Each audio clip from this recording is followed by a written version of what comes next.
defining nature is fundamentally something that involves the human, that we're not really thinking it outside of our ability to think it, that we are participants in this. And second of all, that we don't mean all of it homogeneously. We don't mean, even when people go, I wish to rewild a system, I don't necessarily mean that I want all the flourishing, deadly perils that will kill everything I care about. I still am imagining some kind of rich sweet spot between two extremes. Hi, everyone. Welcome back to the Metamodern Meaning podcast. I'm joined again by Layman Pascal to continue our conversation around realizing the biosphere. We've done a couple of chats so far and gone into some fascinating material, and been really interested to hear Layman's take on this and explore all of the various avenues and on unexplored territory that it's bringing up. So today we're going to continue that line of conversation. Thanks, Layman, for coming back and being part of this series. Ahoy. um, so in this episode, I guess if we're thinking about this episodically as a series, we concluded last time where I think we were moving into the space of talking about philosophy, art, these sorts of things, and how this relates to the topic at hand. And there are a couple ways into this. Obviously, there's so much kind of philosophical ground we could potentially cover. But to start orienting us towards this topic, we have a couple of ideas that you proposed around exploring distinctions relative to the natural and how the natural gets there are different shades to this, and we can be more careful about kind of what we mean by this to, get greater clarity when we're thinking the biosphere, when we're thinking the natural. So I can set that up, or otherwise, if you have any introductory aspects into this part of the conversation you want to throw in at this point, we can get started. Yeah, like I think we've sketched out a shape by traipsing all over the sort of imaginal territory that I started calling the ecodrome. But um, there's some core concepts that would need to be further clarified in order to make kind of progress with an idea like that.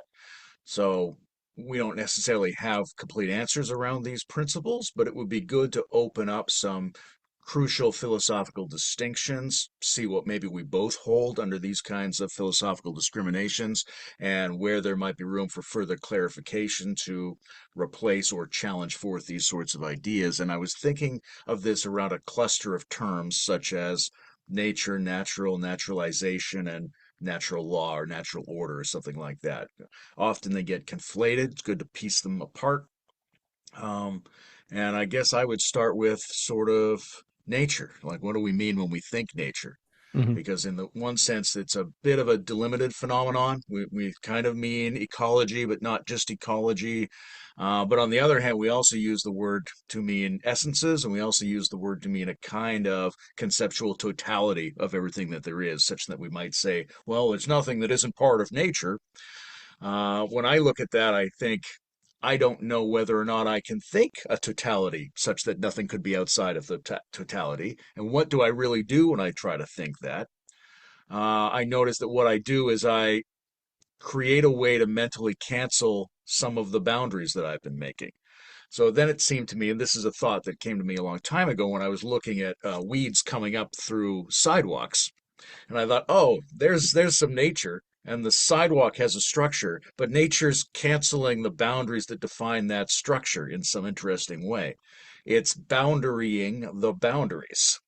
So then I started to think of nature as something like the limit on limits. And that what I'm actually doing when I try to think of nature from which nothing could be outside, I'm really thinking of all the things, and then I'm limiting the limitations that define all those things. I'm crossing the boundary condition of some kind. Now, I don't know if that's a sufficient condition of nature, but it's a first pass at what I seem to be thinking when I think nature. I'm curious how you hold the concept nature. Yeah, well, that's a really fascinating definition and delimitation of that. And I want to come back to that because I'd like to unpack that more. For me, one of the first things that comes up when I think about the word nature is how would you say? Not its etymology necessarily, but its historical evolution as an idea, right? This is always something that I think developmental ways of thinking knowledge and the sociologies of knowledge can be really helpful for because we can tend to make a lot of presumptions about our categories as though they're universal and atemporal, when in fact they're actually profoundly historically conditioned. Um, and nature is a good example of that. So there's a couple things I want to say about that relative to its history.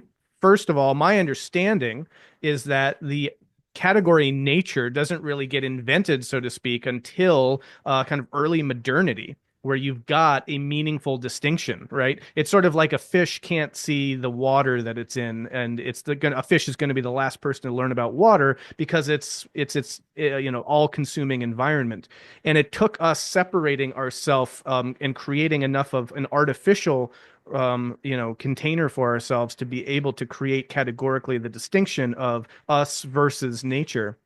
And that's my understanding. I haven't yet, I don't know, probed that in any kind of deep historical archaeology yet, but that's a number of you hear that in a number of contexts where these ideas again are challenged for their kind of their genealogical contextualization. So I think that that's really important because it already does get us to this idea that you have been foregrounding, which is us thinking the biosphere, and yet in doing so, we are kind of separating ourselves from the biosphere, and we're making that distinction in our own minds. And we should also, in a sense, challenge that or at least question it. So there's that that's really alive for me. And then thinking about how nature is in some ways a modern concept. What does that mean, right? So then is it justified to think about nature pre-modernity? Is it justified to think about nature as a natural category? These sorts of things.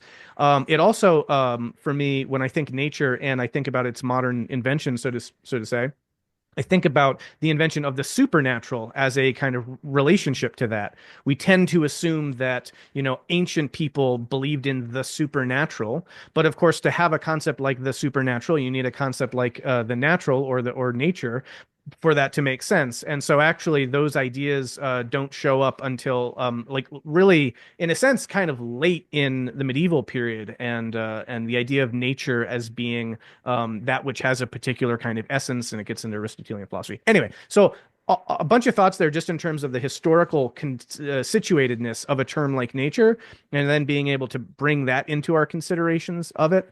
So the last thing I'll say is when I do think that term nature, I do tend to associate it with the whole field of essentially the biosphere minus human cultural overlay, it's sort of if you take humans out of the picture, nature, there is nature.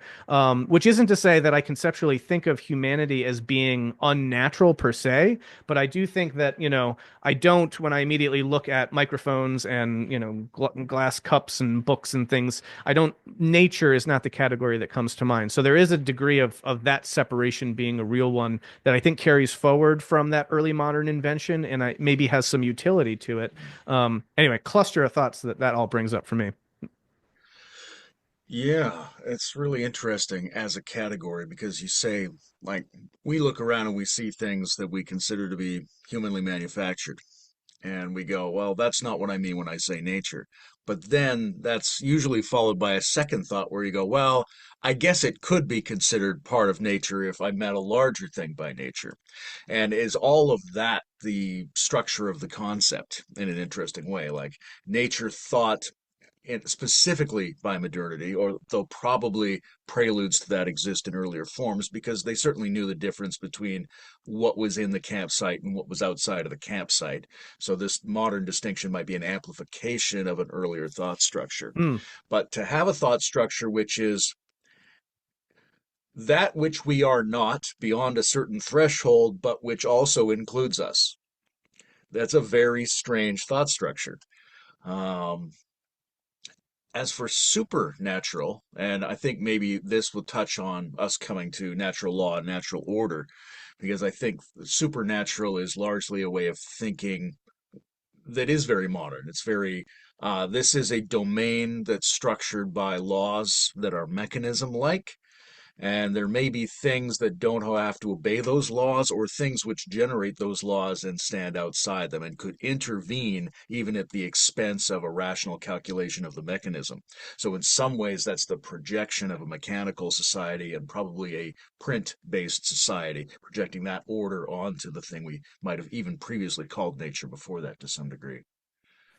Well, so your thought earlier is really interesting to me about the notion that some proto distinction of this kind existed in earlier contexts, like what's in the camp, what's outside the camp, this sort of thing.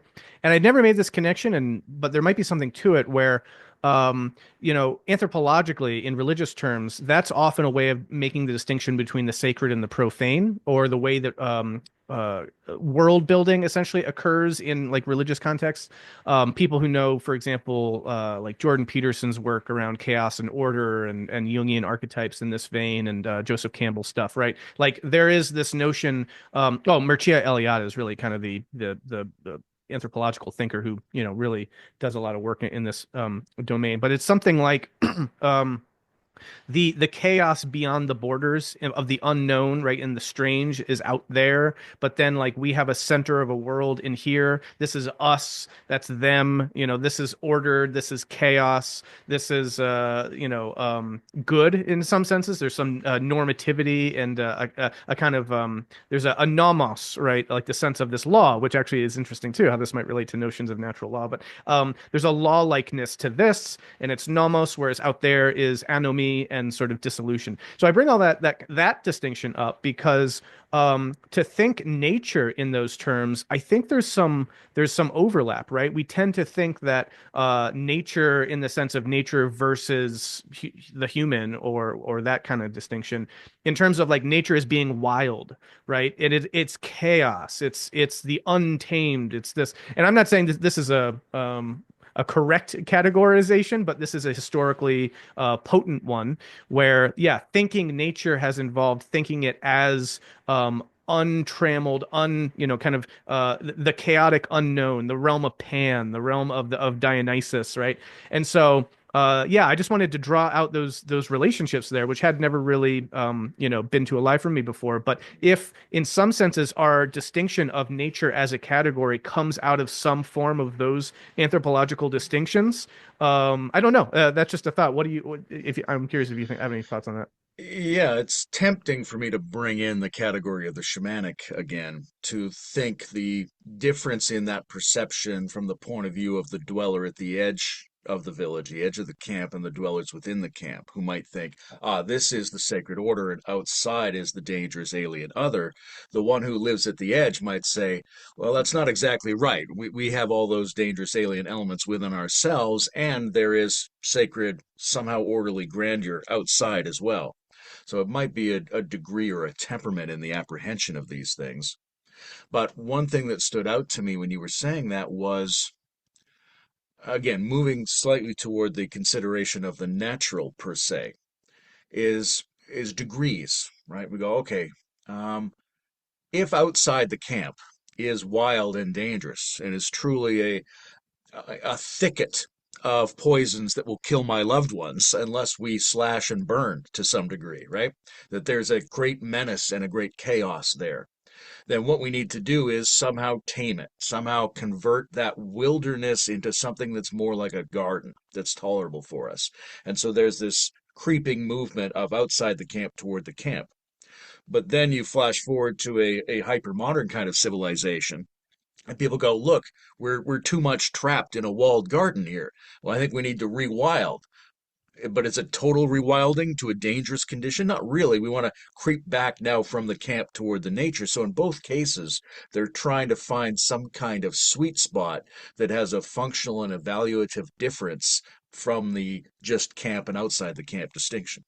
Yeah, I think that there's an interesting kind of dialectical synthesis, you could say, going on there, right? Where if in the past that binary, that opposition was felt as, order and the imposition of order onto chaos, um, I feel like that was sort of the imperative in a sense. And yet in doing so, it maybe that was sort of the thesis, you could say. But in doing so, it became very crude. And when we look around in a hypermodern context, that looks like just paving over everything and the asphaltification of the world and everything becoming not even a walled garden, but an urban jungle in a sense of just like everything, all the all the chaos, all the well, how do you want to say? I want to say something like all the nature is, removed, and there's just this kind of, yeah, strict, rigid imposition, and that's sort of the antithesis. And I think now we're kind of finding like, no, that's in a sense, it's also its own kind of chaos. But we're trying to say, what is that proper mixture between that order and chaos? So we're actually getting, and then this is where I would say, right, complexity, which is what the garden would represent in that metaphor, where it's not just, the eradication of, let's just say nature for now. It's somehow working with nature, using its own mechanisms, but somehow diverting them or moving them in a way that it kind of increases the deeper aspect of its negentropic orientation, but in a particular direction, so that it's kind of focused and sort of channeled into something. And that is the garden metaphor. So that's kind of a synthesis move of trying to find the right balance there, that occurs to me as a very kind of urgent need at the moment, kind of socially speaking. Yeah, and I think that lands differently for people depending on different ways that they envision garden, right? If you think of like the a 16th century French nobleman's little cul-de-sacs of lawn versus a permacultural garden, you get a very different sensibility about how that relationship between the Mm. human and nature might go as a mutual intermediation, creating certain kinds of functional and aesthetic spaces. Well, so what is this getting anywhere? Do you feel like to some of these meaningful distinctions around nature that you want to bring forth, or is there anything else about that term you'd like to tease out, from the idea of nature? Hmm. For my purposes, it's pretty good right now. And I've just noticed that when I was describing the funniness of a concept whereby we think that which we are not, but also includes us, that does correspond to that feeling I had about the limit of limits. You go, well, here we are in human space, and you go, but isn't there a limitation or a boundary to that space beyond which is nature? You go, yes, but isn't there a limitation to making that boundary? And you go, yes, beyond that is nature. So it does seem to be the other of the limiting of limits in both cases. But I think um, the important thing for me is to think two things. One, that defining nature is fundamentally something that involves the human, that we're not really thinking it outside of our ability to think it, that we are participants in this. And second of all, that we don't mean all of it homogeneously. We don't mean, um, even when people go, I wish to rewild a system. I don't necessarily mean that I want all the flourishing, deadly perils that will kill everything I care about. I still am imagining some kind of rich sweet spot between two extremes. Yeah, I think that's one of the biggest social takeaways from a lot of this kind of philosophical exploration, in the topics that come up from this sort of thing, because uh, there is often in that kind of dialectical process just the reactionary move, right? And once you encounter the antithesis, oh, maybe that thesis was actually really good, right? And then you're not getting the synthesis, which would be a higher order sort of thing, and actually kind of progressive in that sense. So I feel like right now, where it's gone so far into this hypermodern direction of the eradication of nature from the artificial sphere that we've created for ourselves, that people, yeah, do tend to overly lean into the, well, let's blow it all up and let's go back and live in the wild, so to speak. And I think that, properly thought out, that is an overreaction, and that is not actually what a lot of what would lead to greater human flourishing, per se. And so, trying to find what would, I think, is at the heart of kind of unpacking some of these distinctions. We want enough of that nature, and we want enough of it in the right sort of way, such that you get sort of optimal flourishing for all involved, right? And then that gets to this deeper question that we've been continuing to kind of wrestle with, of like, what is the most natural aspect of nature itself? Like maybe nature isn't always at its most naturally sometimes, and what does that even look like? And is there something even about the human contribution to what nature can do that can actually make nature more of itself, rather than, somehow always assuming that human engagement is somehow deleterious to the natural? So I think those are all in the mix here. Yeah. Well, this might be a good spot to pivot toward considering what we might mean by the natural. And I code a lot of this stuff through personal experiences, like the weed in the sidewalk. I'm like, oh yes, I remember that's when I began to think about nature. I had a moment where I started to think about what natural was, and I was in a park in Victoria, and I'd been reading um, Whitehead and Whitehead's attempt to make a philosophical definition of what constitutes a beautiful work of art. And he was talking about it has to have enough differences in it to be interesting, but it has to have enough coherence so that those differences don't become trivial, and it has to have some kind of unifying impression so that it becomes worthy of contemplating as though it were a singular object. And you can hear his mathematical training kind of groping for, are there principles or even ratios, or could I ultimately make an algorithm for what beauty and art is, which is a very audacious thing to try to do. But of course, as we mentioned before in here, our ancestors have tried, with the golden ratio and things like that to mathematically express some of what struck them about nature at its best, so to speak. So I was thinking about that, and I had, like I mentioned last time, just been learning about the algorithm that could distinguish genuine from false Jackson Pollock paintings. So it seemed very probable that you could computationalize some very subtle distinction of some kind. I'm sitting there on this park bench and I'm looking around. I go, oh, this is a pretty natural environment here. It's a human nature crossbreed environment, but it's giving me the feeling of, oh, I feel very natural. And then I see the discarded beer can and chip bag on the ground beside me, and it ruins the effect, which is a very beautiful prompt for thinking. What is it about this that ruined the effect, and what was the effect that got ruined? And what I started to think that day was, oh, all the stuff that I was calling natural is a high amount of variation of a small number of categories. I'm seeing 10,000 kinds of green. I'm seeing so many different variations of the leaf and twig that it's amazing. And then this other thing, this chip bag and beer can, it seems like it's a rupture and it's too many categories. A whole other category has been added. But I bet an artist with enough inspiration could create a scenario made out of variations of chip bags and beer cans that would give me some sense of naturalistic immersion under the right conditions. And that artists have tried to turn junk into natural beauty and things like that. So it may be that there's a kind of ratio for an observer and evaluator of a particular kind, so that's built into the structure. For the observer, a ratio of the number of categories to the number of variations of categories. Now, it brings up huge questions about how we get our categories and so on. But it seemed to me that was the first time I thought, oh, maybe this could be formalizable, computable, right? And we don't want to reduce it to some uh, one person's temporary configuration of this. But it seemed to me like it was the beginning of a pathway that could lead to more formal clarification of the aesthetic telos that we're groping towards in the human nature relationship. Yeah. So this is really interesting and it brings up a lot.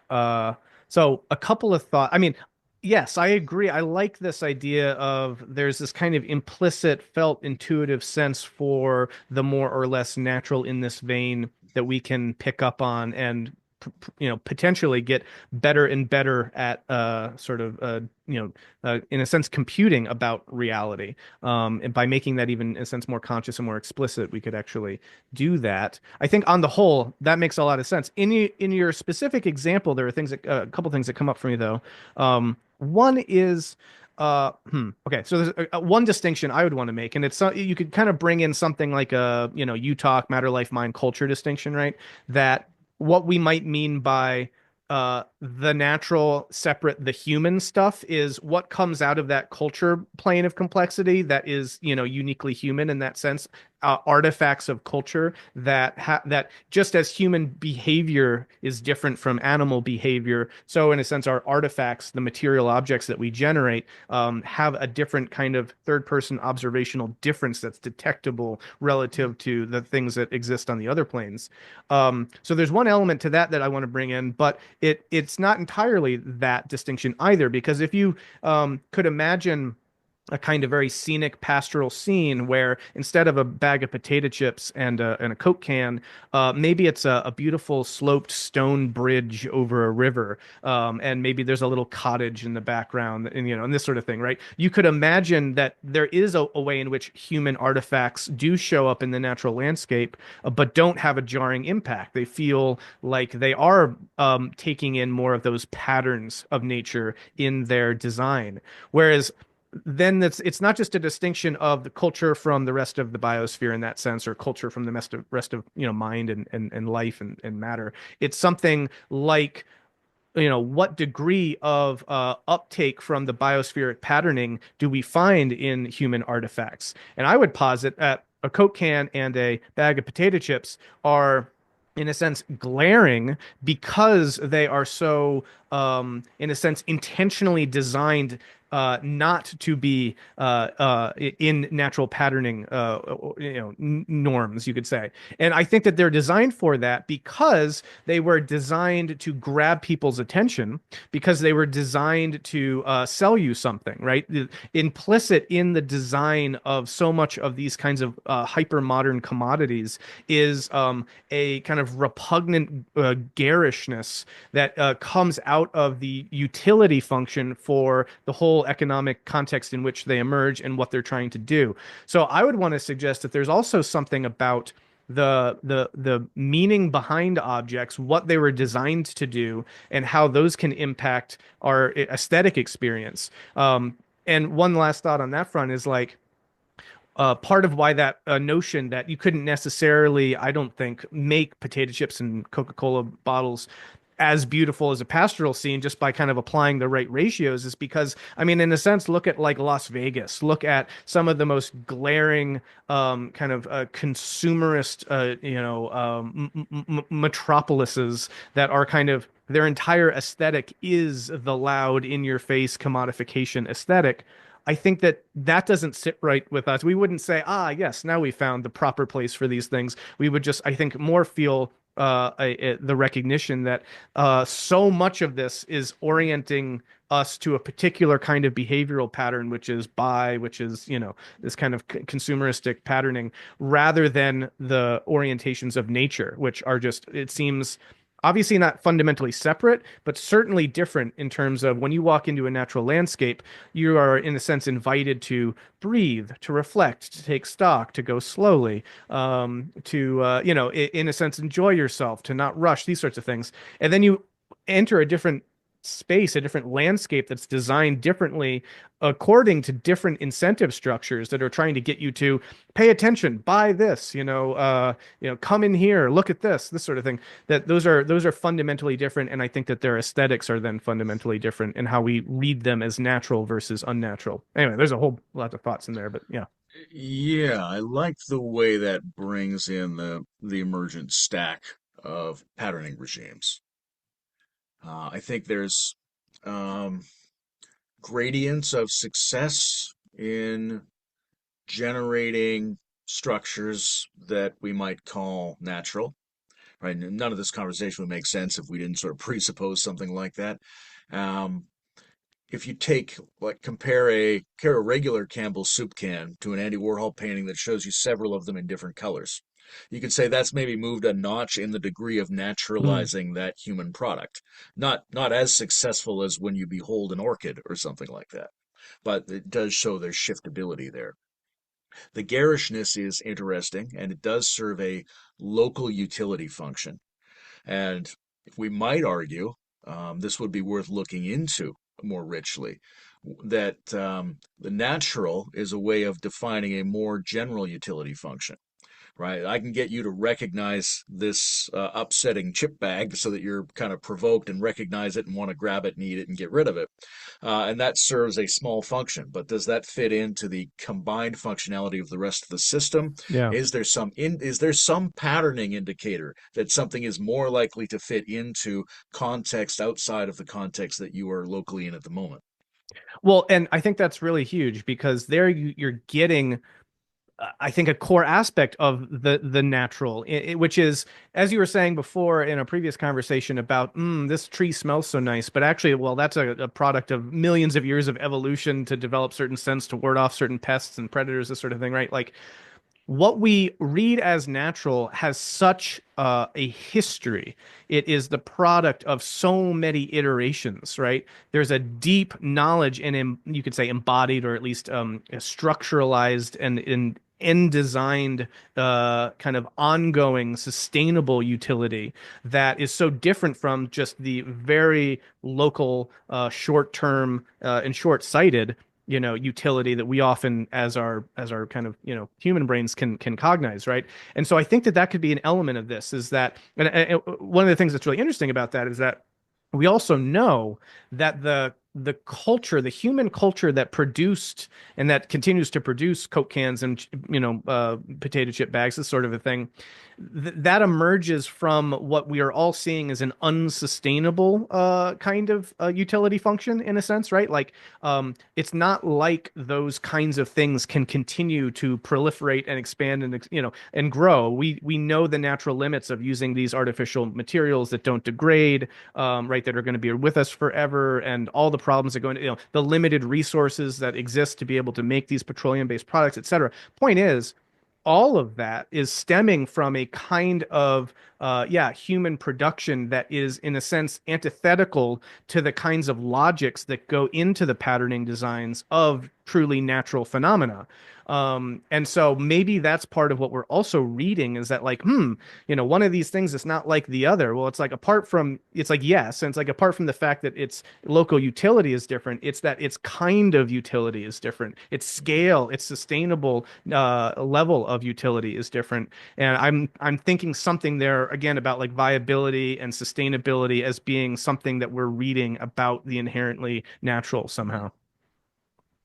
Yeah, I would kind of connect that to ideas such as anti-fragility as a sort of initially unpleasant or costly upfront investment in longer ranges of more generalized utility, right? And there are studies that show that people who are raised in mostly human environments, at least the kinds of ones we have now, tend to demonstrate less visual and acoustic acuity than people raised in more wilderness environments because they face a lot of perceptual challenges, right?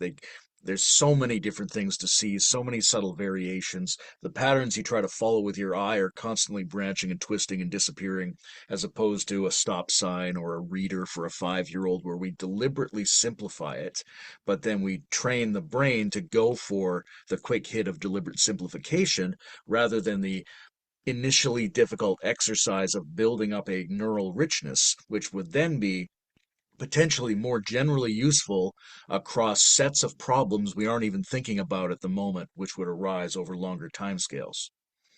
Yeah, and I mean, no, that's great, and I think that's very true, which gets back to, how, well, just the profound utility itself to making our lived habitats and environments that we ourselves are artificially co-constructing with other people more nature-like, because of the ways that that gets, internalized and provides us more cognitive complexity.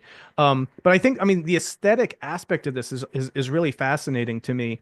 And actually, speaking of kind of personal histories, this was a kind of aha moment for me as well when I was a for a number of years living in an artist collective in Burlington, and I'd kind of committed myself to the dandy aesthete existence. And so for me, beauty was everything. This was like the ultimate value because truth, well, we all know what happens to truth. And so this was a very difficult, existentially challenging phase of my life and shot through with a kind of nihilistic anxiety always hovering in the background.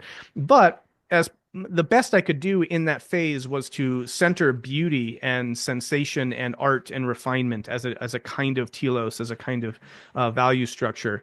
And one of the things that was sort of a light bulb moment during this phase was realizing how natural materials and natural aesthetics were, for me anyway, they registered as more beautiful.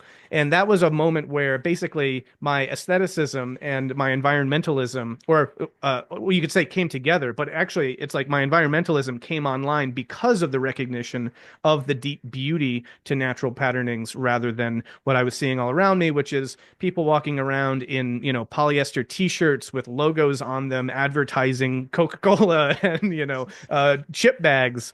Um, there was something again garish and kind of disturbing about all of this, but and also the way in which that was so directly linked to a kind of postmodern consumer culture that had become sort of the norm. So there was something kind of rebellious also in sort of rejecting that. But I'm just saying the link between the aesthetic here and the natural, which I think is really important. And if we're looking for those intuitive aesthetic registerings of like how does this land in terms of its aesthetic sensibility, in terms of its sense of beauty, these sorts of things, then I think when we see, for example, a person, a human being, even though they are in the way that we're talking about relative to nature versus human, the ultimate kind of epitome then of the not natural humans, the human body is still actually reads profoundly natural and beautiful until you start covering it in logos and fake acrylic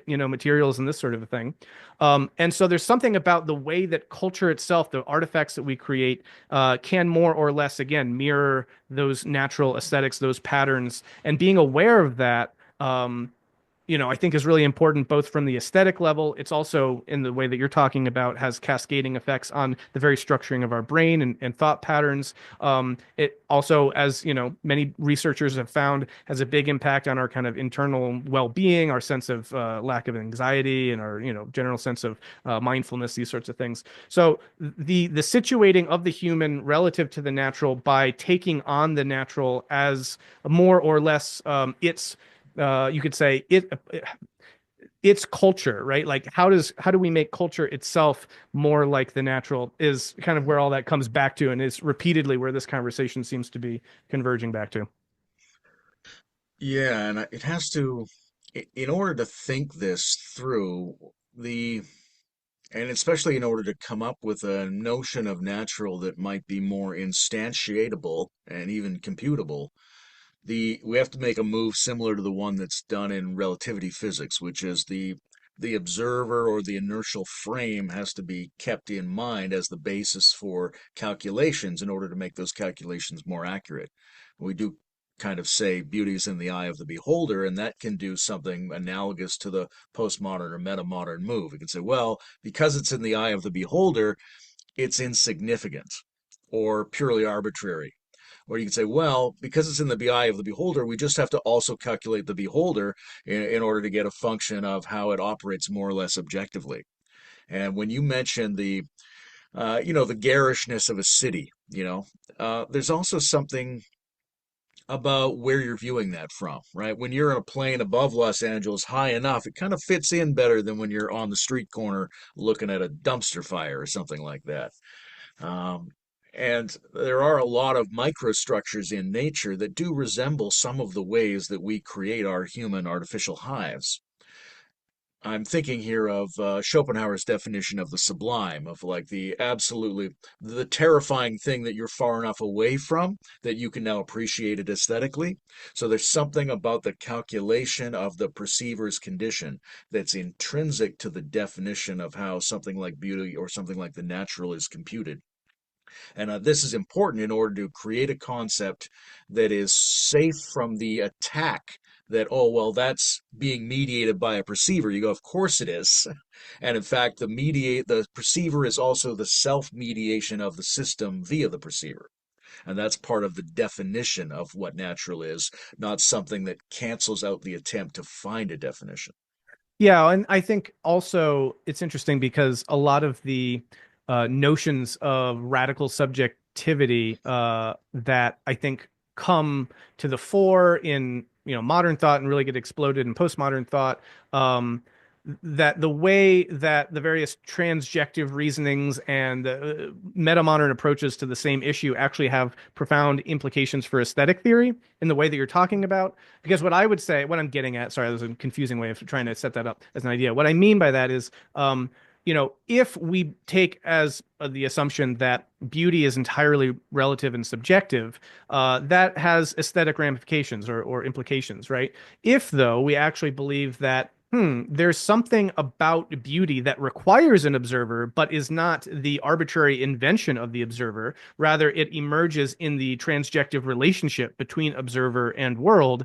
Then you have a better way of conceptualizing aesthetic philosophy as well, because it's not just a matter of it's all in the eye of the beholder. It's yes, it's in the eye of the beholder, but the beholder is beholding something, and there is a reality to that that has a deeper context. And so I think that that helps us get out of some of the impasses of various kind of radical relativistic postmodern aesthetic theory. And I think that can be really helpful because arguably a lot of what comes out of that kind of theorization of art is, in my view anyway, rather ugly.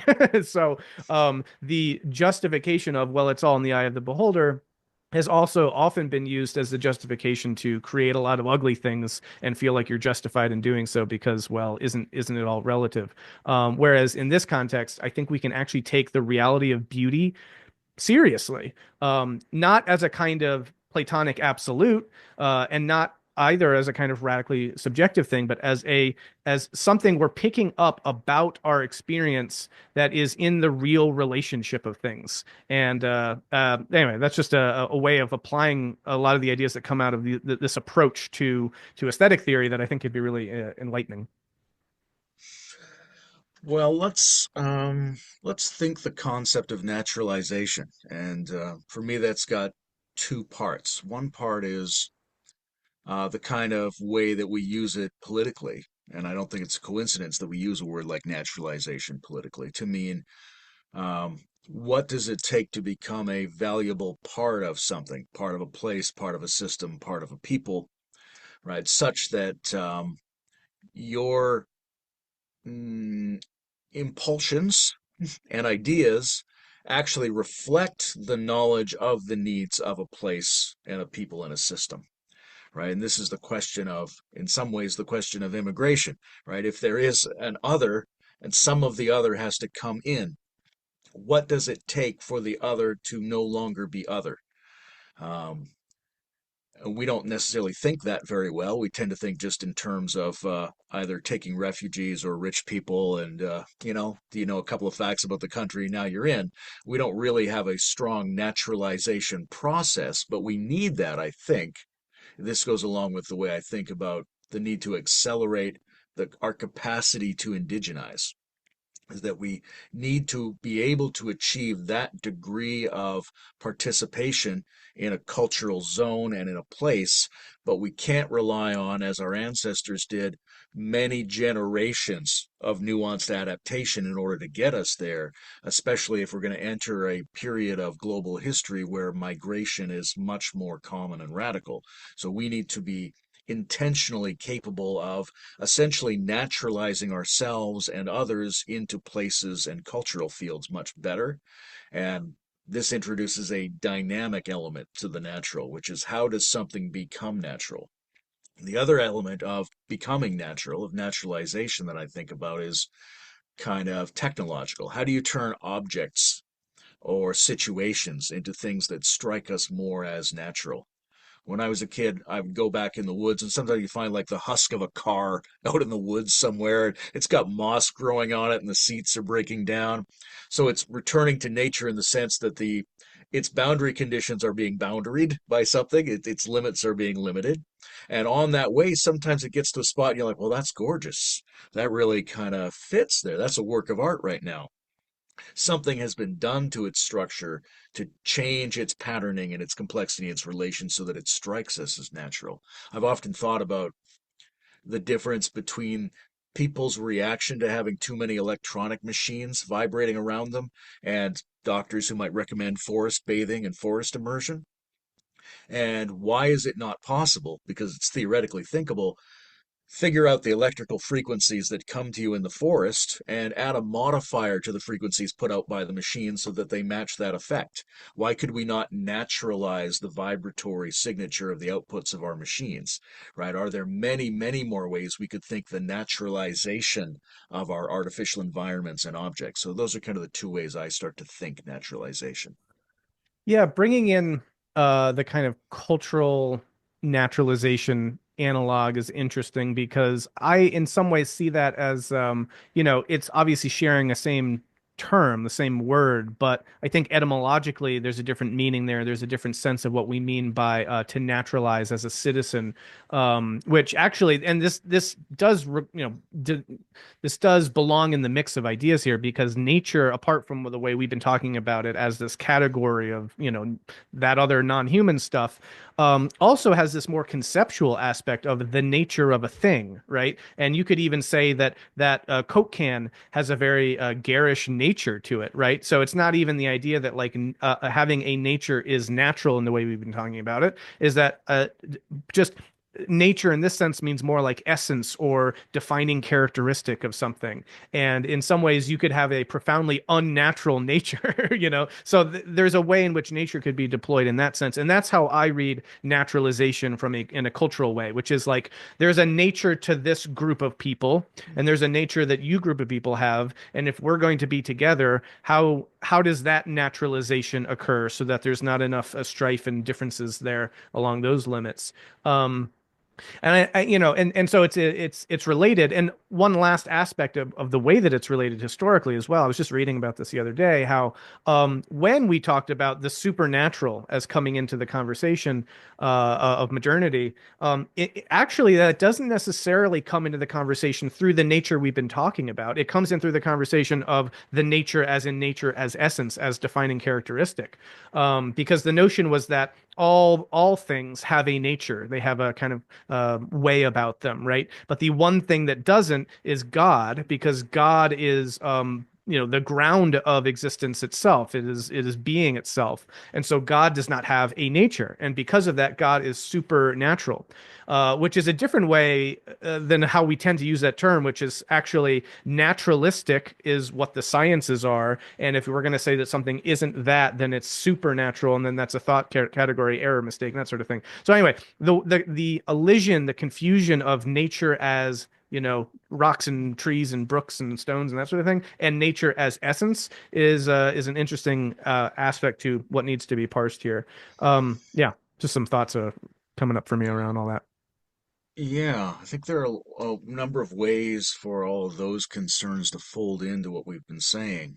Um, when we think nature as a category and a category of limit on categories that is potentially all inclusive and not necessarily natural in all of its instances, that certainly affords us the opportunity to think the unnatural nature of something.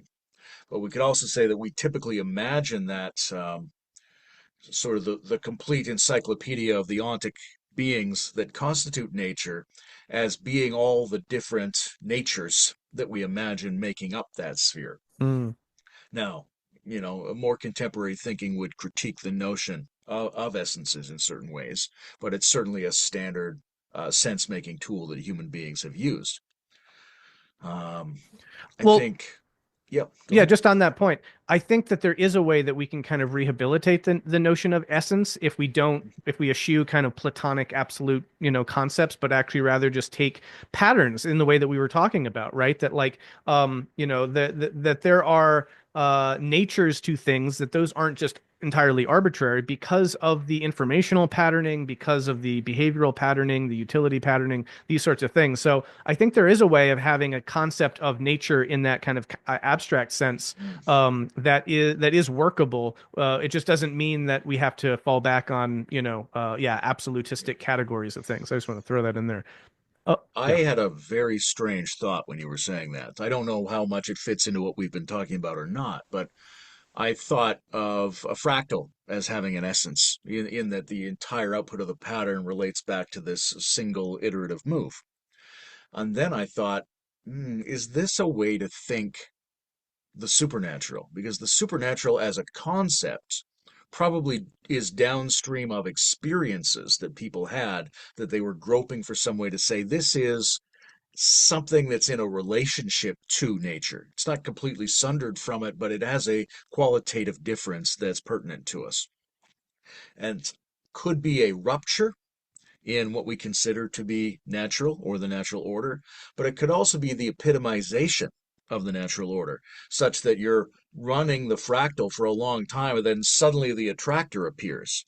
And the tractor is almost it's a sudden, discrete, and in some ways vexing revelation of the hidden order that was in the process all along, and then it passes, and then you have to deal with the fact that it passed. And was it a rupture or was it the epitome of the process? And when we say supernatural, is there a way in which we mean it's supernatural? It's an intensified naturalness that when we try to symbolically conceive of it, we attribute it to something outside the system so that we have the affordance of measuring the degree of a relationship between something else in nature that gives us the naturalness. Yeah, well, this is okay. One way of thinking the supernatural, and I think there are multiple ways based on the fact that we're using nature in multiple different ways, and a word like super could be used in multiple different ways. So one definition you could give of the supernatural is in using your notion of nature as sort of the limit of limits, or I forget the exact terminology you're using for that, but something like if nature is the sum total of all ontic entities, you could say, then whatever is outside of that is a nothing, right? Whatever is super nature is there is that's by definition contains everything. And I've heard you talk about this relative to kind of Nietzschean critiques of religion as sort of like the gesture towards the supernatural is therefore a gesture towards nihilism because you're getting outside of all things that are existing, and therefore you're basically aiming at the void. So that's one way of thinking about the supernatural in that sense, which would almost be like if nature is the universe, then whatever the supernatural would be outside of the universe, but that is an inconceivable, notion, and so it is a nothing. So there's that. But then there's also this other idea of if what we mean by nature is sort of the way of something, its essence, this sort of thing. And that I like this kind of fractal analogy here because you're talking about what is sort of the when you iterate an essence on itself so many times, in a sense, you get something that is a super abundant essence of a particular thing that's been fractally iterized. And this actually gets to a distinction that sometimes I have conversations with Bobby Azarian about because he wants to suggest this notion of the meta-natural. And one of the things he's interested in is actually how, in a sense, the meta-natural and the supernatural, in the sense of what we don't fit into our normal naturalistic categories, that these somehow actually allied or are very similar.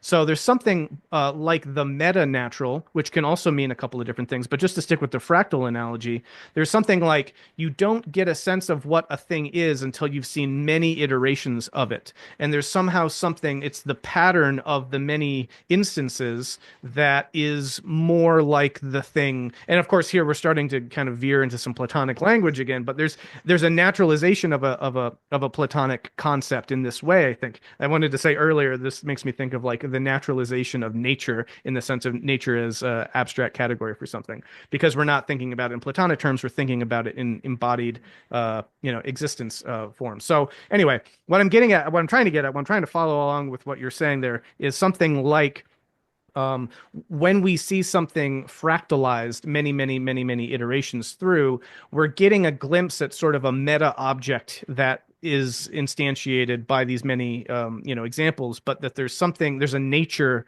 that is in their collectivity or something like that. And that's where I start to move then into maybe that's what we could mean in terms of a super nature, a supernatural is like what is the sum essence of all of these different things somehow that forms a coherent kind of entity. But what is its ontic reality then is, this gets into some other questions like, is this purely just an abstraction, or is there something needed like that in order to produce all of the different instantiations, right? Is there a kind of deeper reality that kind of prefigures where all these natural entities would come from? And you could call that the supernatural origin. I'm not sure if this is making sense, but there's a thought structure here that's emerged from what we're talking about. And we don't have to go in this direction, but it opens up some interesting things.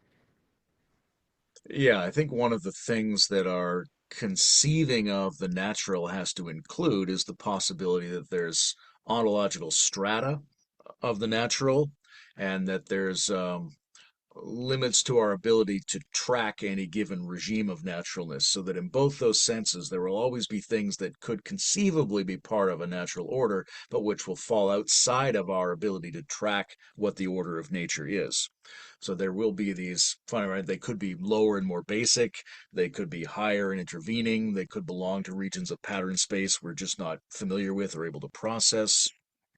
But my thinking is sort of pivoting back towards um, the way in which the ordinary human social experience might tell us things about naturalization if it was theorized more competently, because people are, like any other hive species, we spend a lot of time in angst about whether or not we feel comfortable and who does or does not belong and where we ought to be that would feel okay and who's an invasive species in a given space.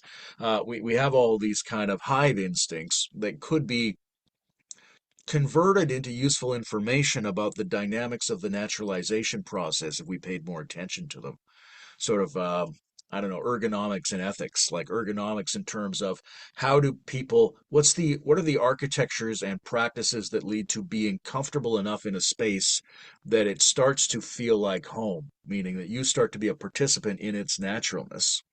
And what are the ethical responsibilities, meaning how well do you understand the needs of the thing that is starting to feel like a home to you, such that your spontaneous impulses reflect its well being, right? And these are architectural and educational issues that need to be thought through really clearly, but it should be possible to get people thinking about that because, like I mentioned, it's really rooted in a lot of the everyday reactions people have, and people are very interested in making those distinctions, but they seldom go to a philosophical place with it.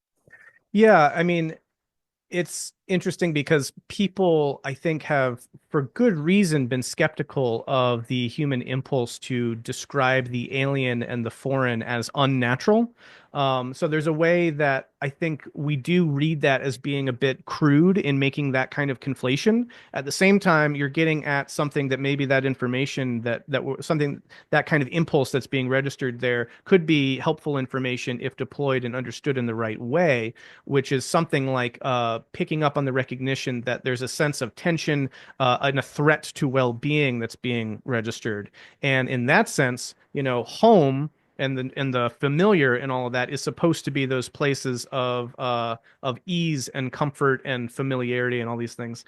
So if there's I think that that's actually really key for all of this because again, maybe this is too much of a prejudice I keep bringing into different aspects of the work I'm or the conversations I'm having because it's so much a part of the work that I do around issues of viability.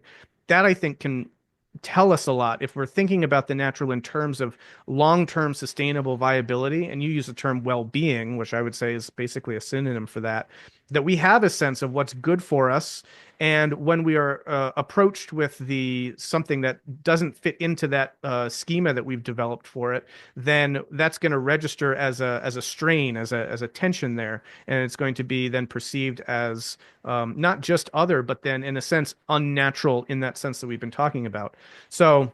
I think part of this is gets to this question of if we could think this better, we would have to consider what are the ways in which we could assimilate that perceived threat in a way that actually enhanced viability and sustainable long-term viability for, in this case, I guess you could say a cultural organism or just individually. But there's some sense in which I think this can be, we can get some light on this issue by thinking these things in terms of what's the locus of viability, right? Sort of like, is it just I only care about me and my immediate family, in which case, if I perceive any threat to this, I will be defensive and attacking.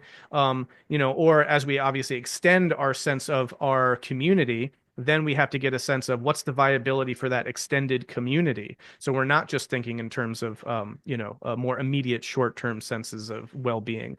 So there's a lot of things that we need to go into the thinking of what is the organism whose viability we're seeking to maintain, And once we get that kind of scope and scale of the issue right, then we'd have a better sense of navigating the individual tensions or anxieties or perceived senses of the unnatural as they would come into things. And that could I guess the last question there is something like how could we use that framing of this issue to think about naturalization? Like, does that somehow open something up for us in terms of what that means?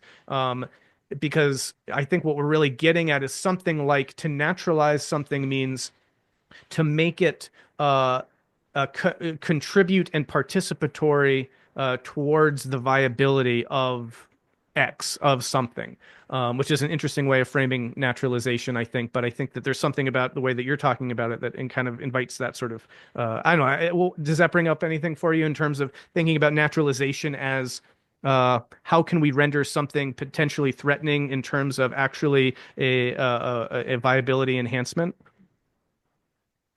Yeah, a couple of things come up for me. One is around this question of like, what's the entity, right? And so we could be talking about, oh, maybe the biosphere is the entity and that the entity expresses itself through the individual or something like that, so that I'm not at odds with the natural system, and I don't have to sacrifice my predilections in order to be part of the ecosystem. My predilections are part of the ecosystem and they could be handled better or worse. So one is there's this um, background entity that we're trying to find what syncs up with it. The other way is there's a whole nested series or scales of entities that we participate in.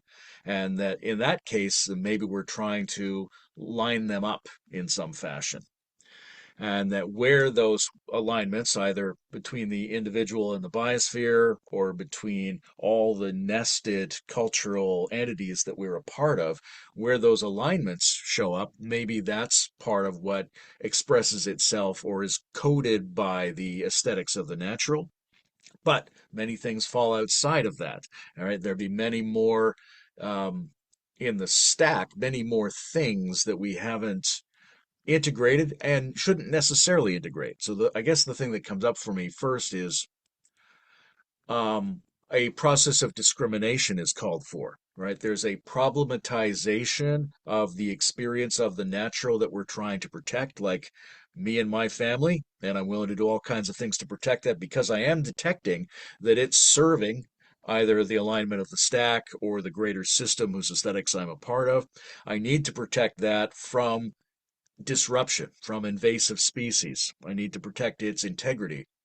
But any new thing might actually add to that integrity.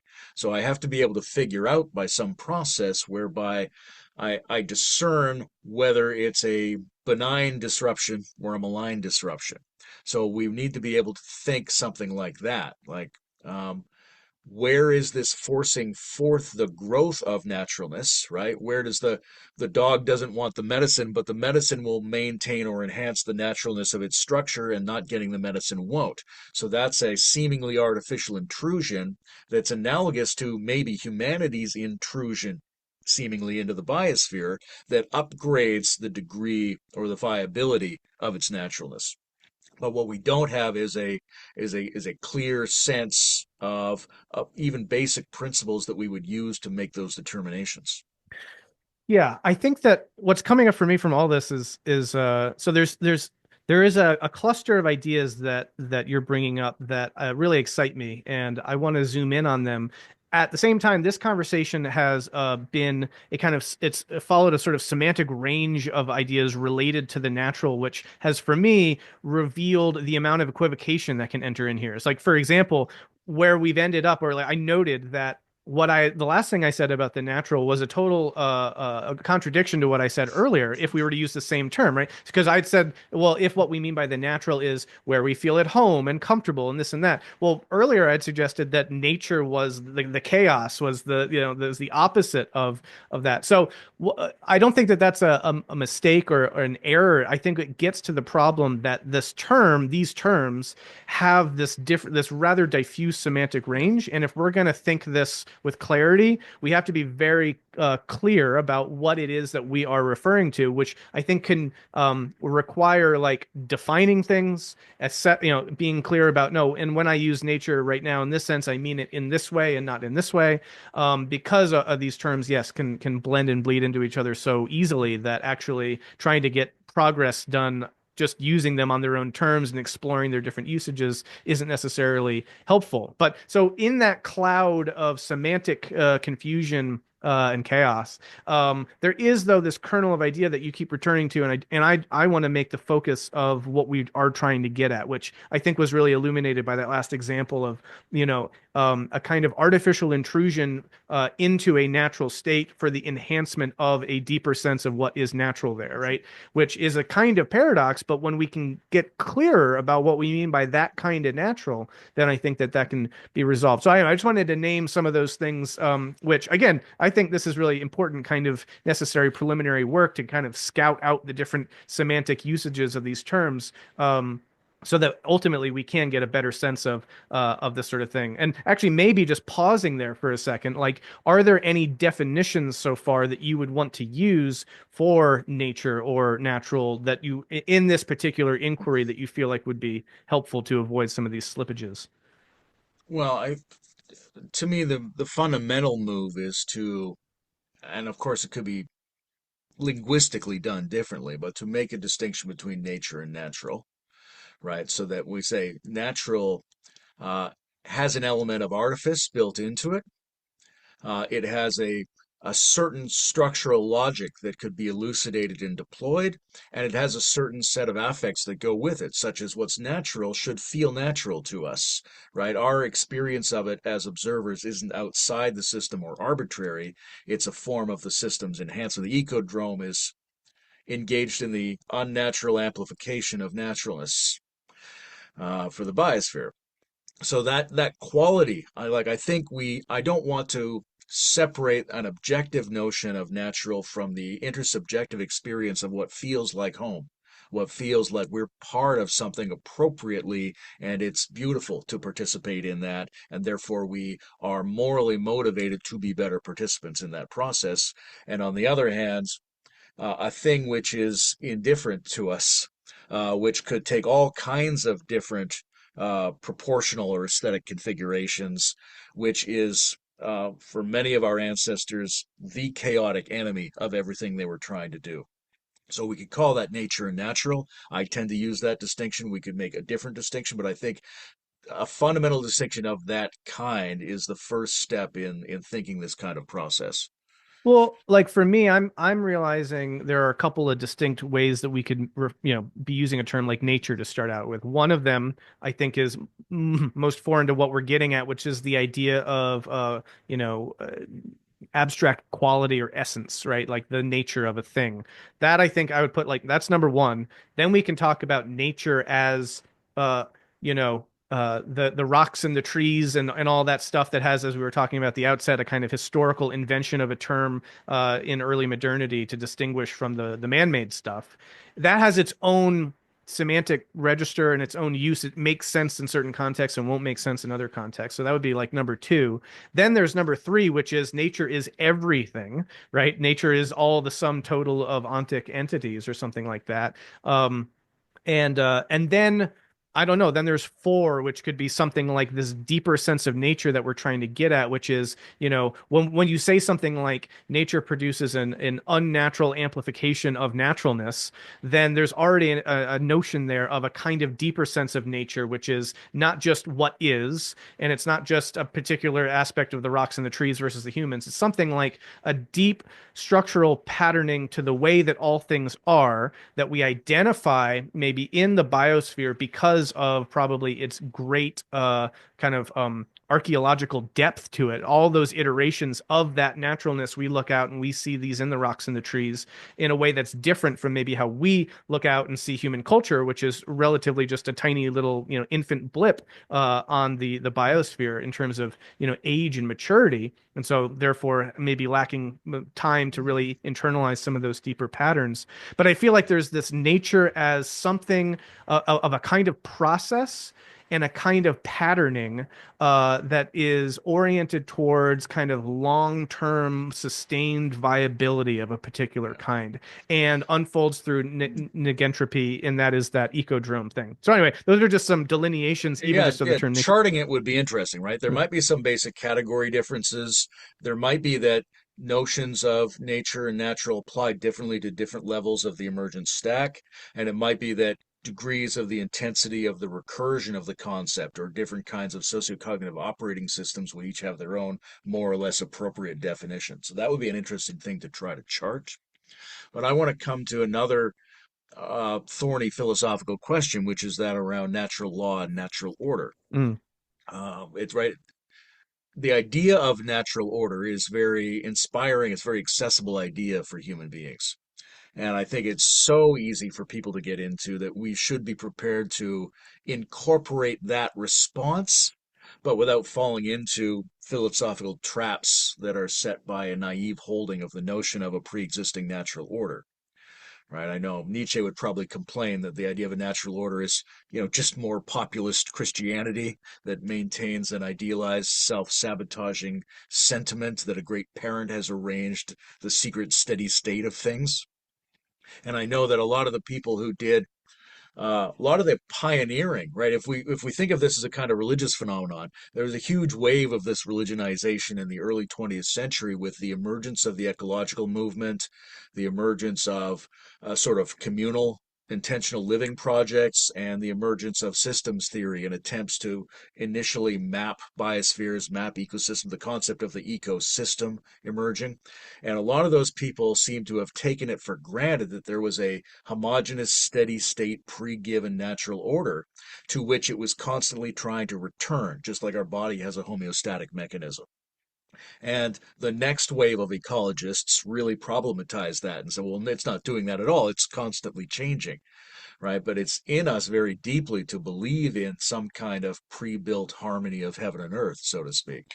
So we need to be able to create a story that galvanizes the instincts that bias people toward that concept, but without falling into it necessarily. We want to have like, there's an unplanned and always disrupted cosmos, which is like exo disturbed and endo disturbed all the time. And so, how do we think this orienting principle without thinking it's a return to the pre given order? Right? So we need to be used something like natural. Maybe it turns out there's another concept there, but a concept that describes the way in which disruption is reassimilated back into the system so that it can begin to improvisationally approximate its way back toward the telic aesthetics that it's interested in the first place. So that's kind of how I think about um, yeah, natural order in the ecodrome. Like I feel like my body's like that too. If my body was nature, every 7 years I'm different. If I get injured, it doesn't grow back exactly the same. But there are some basic principles that take all of that into account, which is I still want my heart to beat. I still want to be able to have positive experiences, things like that. It's similar in some ways to how you've tried to describe a common meta modern virtue in the aesthetics of the multiverse that I was just looking at today, where kindness or eros or care are kind of very simple relational principles that retain the ability to organize this vast complexity and don't get lost in it. So maybe there are basic functions that hold true over the many variations of natural organization. So we're not saying there's a fixed order, but there are some basic principles that it keeps trying to accomplish every time it's disrupted. yeah, and then it's like, what are the meta principles of, that can contain that level of continual flux and disruption, and yet also have their own kind of not static, but like enduring quality. And like for me, evolutionary models are really helpful for telling that kind of story, I think, because on the one hand, ontogenetically as individual organisms, we are homeostatic beings. We are looking to maintain ourselves. At the same time, we are undergoing change, we're undergoing development, and the whole species phylogenetically changes over time. And all that's happening in ways that are, in a sense, law-like, but are also really contingent based on, how our environment might get disrupted over here, or a new food source that shows up over here.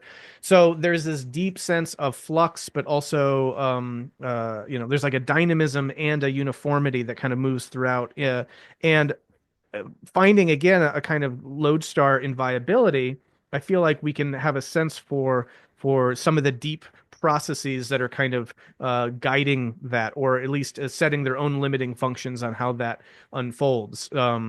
Which is, again, in my mind, like there is this uh, sort of tendency to resist entropy, because in the sense that what continues then to be will be things that have, resisted entropy, and that as that process unfolds, things will continue to complexify and grow more, negantropically adapted to their, niche and this sort of thing. But I guess what I'm getting at there is, I think there are ways of situating all of those dynamics in an evolutionary story that can help account for the basic guiding aspects of that. Is one thought that comes up. But then another aspect of this is something like scale, where uh, you know, it's sort of like, things complexify, and maintain their own homeostatic viability until disrupted from some outer source. But what that outer source is might, only come into view at a particular historical moment. Like, for example, we get a biosphere going here on Earth, and there's all this ecodromic, move towards that kind of complexification. And hey, that's great. And it's like, hey, this is working, this is happening. And then all of a sudden a comet comes by and obliterates that. And then it's like, oh, okay, we got to take that into consideration too. Because all of a sudden entropy can just blow up the entire system from a stray comet. So now the scope or the scale of what these, in which these processes are unfolding has to get bigger to account for those sorts of things. Um, and so there's a scalar element to there that I wanted to throw in as well. That there's something like, what's natural. This gets back to some of that, naturalization aspect and the assimilation aspect, because it's like what is natural, and how these things get assimilated and integrated with each other, are going to show up where you're getting these resistances at various limit cases, and that is in the sense going to be, the outer reaches of the limits of the process. And so until we can kind of resolve those potential threats to the deepening of naturalization, you could say, that goes on, like until, for example, we can develop, as a sentient sapient species in the biosphere, technology that could like identify life-threatening asteroids and destroy them, right? Like that would be moving that process forward to counteract entropic dissolution at higher and higher scales of impact, if that's making sense. So, anyways, that came up for me around all this. Yeah, there's something beautiful to me about the attempt to abstract what's consistent across many responses to entropic disruptions. And you see that in, like, if you look at the history of the biosphere, you can say, okay, so maybe we can not take any one particular natural order and say, well, that's what naturalness is trying to do on this planet. But say, well, look, it did it this way, it did it this way, it did it this way under these conditions. Here it had to clearly defend itself from this. Here it had to add this thing in. What was it doing in all these cases? And does that move us toward a more generalized and then deployable understanding of natural? And then there's another way I see something similar, which is the way people who are becoming committed to the project of populating the noosphere with the biosphere, the way they use their thwarts and critiques of each other as a Hegelian goad to continue the same process.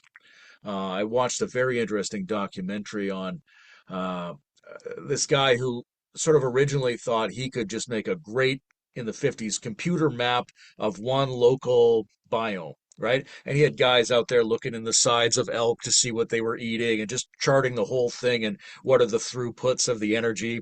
And then they ran their computer model and it failed.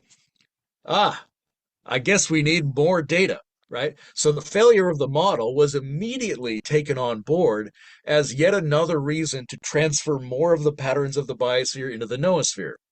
And then in the same documentary, they talk to some guys who worked for that guy. And they're like, he was way off. He had these assumptions about how nature works, and he thought he could model them by doing all this stuff. That clearly doesn't work, right? You go, oh, well, they're setting themselves up to do an even richer transfer of biospheric patterns into the noosphere. So there's a way in which what's consistent across the responses to those disruptions as well should tell us something about what the collective project is here.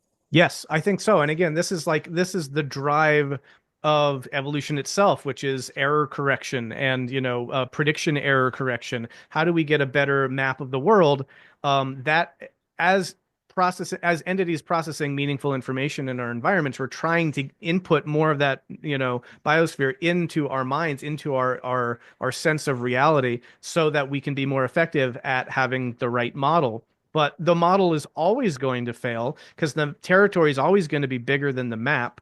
And so it's a kind of natural, continual propulsion towards, yeah, inputting more and more of reality into the observer, you could say, which, not to go on this tangent, but I find that a really powerful way of conceiving the spiritual endeavor itself, which is we are the cosmos coming to know itself. We are the universe waking up to itself. It's like there is a drive in the very nature of things in the natural order to uh, for the entities produced by nature to gain knowledge of nature. And so it's like there's a continual drive to input the patterns of nature into its products, into gain self-knowledge. And I find that to be a very beautiful way of thinking about, the awakening of not just the biosphere, but in a sense, the universe. But I wanted to also hit though at the thing you're trying to get at here, which is natural order and this sort of thing, because I do again think that there's a way we can rehabilitate that basic intuition, which, as you say, comes very naturally to us in ways that aren't as prone to falling prey to the kinds of issues that have plagued them in the past. Which is again like I think we can intuit there's a kind of wisdom in our own experience of viability that probably outpaces our ability to conceptualize things. So we intuit when something feels natural, feels right, that there's a kind of heuristic element to our own viability enhancement that we move along that trajectory, and oftentimes only in the future learn why that is the case. Like there's all sorts of functional adaptations that we culturally have invented that later on we'll realize, oh, well, that was actually incredibly adaptive to do that sort of thing. So I want to posit that there is something to this notion of a natural order, but it comes out of entities, organisms, thinking beings in context, trying to deepen into what you could say is their own natural trajectory, their kind of, their teleological groove, as it were. And when you find that groove, that there's a kind of a sense to that. And in the same way we were talking earlier about beauty, it occurred to me that like, truth, goodness, and beauty actually all are kind of salvageable concepts when approached as this kind of transjective thing of like, oh yeah, there's a reason that's beautiful. It's not just totally arbitrary. It links to, aspects of how this relates to long-term sustainable viability for the kind of widest scope kind of conceivable for the entity in its context. So I hope that doesn't sound super vague. I just and maybe it even sounds reductionistic. I don't know, and maybe it is, but I have this deep sense that what we've felt as the natural order of things, whether that's certain categorizations or even whether that's like moral, sensibilities of, oh, there's a natural law, that sort of thing. There kind of is in some deep way, the same way that like, educators will say to kids when they mess up, well, that's called natural consequences, like, I think that there's a natural order in that sense. Obviously we have to be continually on guard that we don't take something totally arbitrary and contingent, from our particular history that feels normal and natural to us because we've been enculturated into it for so long and take that as part of the natural order. But these deeper meta principles are at play there, where it's like some things are not going to fall into our categorization of natural order. Like, yeah, it's part of the natural order, to I don't know, to commit suicide or to utterly destroy your the environment, upon which you depend. We might do these things, and we might do them unconsciously, or we might do them in a way that is not fully thought through in terms of the broad considerations. But if we were to actually see that that's what those things were, we would say no, that would be unnatural. And so there is a natural order in that sense. Yeah, I think there are ways to think this that are not bound to the notion of a pre-given steady state model where, nature already has, like God, an idea of how the moose are related to the wolves or that kind of thing, where that can all be changed and disrupted, but there are basic, you could say, law-like natural functional principles that determine success and viability regardless of what the situation is. Just like with art, you could say there's no, it becomes very foolish when the Academy determines that these kinds of pictures are good art and other kinds of pictures are not. But then there's a kind of artistic training whereby this kind of procedure will help you do any kind of painting better, regardless of how you want to do it. So I think there's those sort of two senses of what natural law might mean. And something you said earlier made me think of Spinoza's distinction between nature natured and nature naturing. And then I thought of adding a few more to that. So, yeah, okay, here's nature natured, and then there's nature naturing, but then there's nature naturing naturalized. And then there's, oh, is nature naturing naturalized waking up to itself through us? Where you get some kind of weird recursive stack there. And then that brought me to the thought of, how do these notions that you've been so interested in about the recursive relationship between sociocognitive operating systems or epistemes, how does that fit in with all of this? And I think one of the possibilities is something like an octave model, where sets of striations are nested within something that could be part of a bigger set of striations. So we go, okay, while each of these sociocognitive operating systems might become more complex by enfolding and circulating between the previous ones, there's a sense in which they all might form a block that's doing that to the pre-cultural layer as well. So that collectively the set of epistemes is trying to recursively reiterate the biospheric patterns, right? That kind of nested octave structure might Hmm. fit those two ideas very nicely together. Hmm. Well, this has been fascinating stuff. We should probably start to wrap this up. I mean, I feel like we are just scratching the surface. Part of that is probably my problem of I've probably taken us too far off the scent sometimes in the attempt to really spend some time trying to unpack things. So I'll own some responsibility for that. But yeah, I feel like we've in a sense sketched the set of ideas, and part of what I'd like to, what I feel could be something that would be productive next time would be to maybe try to winnow that down a bit and see where this has gotten us. Because we also don't just want to wax philosophical endlessly and then, talk about ideas to the end of time. We want to say, all right, what have we gotten from this? What is this clarified in terms of nature, the naturalization and natural order? So that's an idea that comes to mind. But I also want to throw it to you. We didn't really get to talk also about, well, we did to some degree about aesthetics, but there might be some more art that we could spend some time discussing. But yeah, where do you feel like this conversation needs to go next to, Yeah. yeah. Yeah, this was great. I think we're thinking really pregnant edges of this, right? And that all of the questions we brought up are questions that need to be philosophically elaborated such that they could be technologically instantiated, not only technologically instantiated, but in order to upgrade the capacity of human systems to integrate natural patterns, these sorts of ideas will need to be clarified further. Yes, there's more we can say about probably art and its human function and possibly its biospheric and cosmic function. Where we could go next, yeah, it would be nice to come down to a few things, but another thing that's possibility would be to make the next one partly a response to any commentary that people have had or open questions they have in viewing the first three videos. That's a great idea. Yeah, no, I like all that. So, let's aim for that next time. And I've been really enjoying this. I think, this has been a rare opportunity to spend this is kind of philosophizing in public, and some people might really love it, and some people are like, "What are these guys going on about? Just come to the point already." But I think these kinds of interrogations can be really valuable, and I think, I mean, I gain a lot from the clarification that they can bring. So yeah, I'm looking forward to let's do a little bit of winnowing. Let's talk a little bit more. I think there's more to what you've already brought up about the intuitions of natural patterns in different kinds of art, that there's a kind of meta naturalness that can show up in different aesthetic moves, whether that's Japanese flower arrangements or Jackson Pollock paintings or what have you. That's a really fascinating idea to me as well, to get the kind of deep patternings of nature idea in aesthetics. And then yeah, we can I'll look a little bit at, and this is also, I guess, an invitation for folks who are still with us and are watching this. If, leave a comment, and if there's something you want to explore that's come up for you or critique, we could fold that into the conversation for next time. So anyway, yeah, looking forward to that. Layman, thank you so much again, and always really rich and meaningful conversation. So until next time.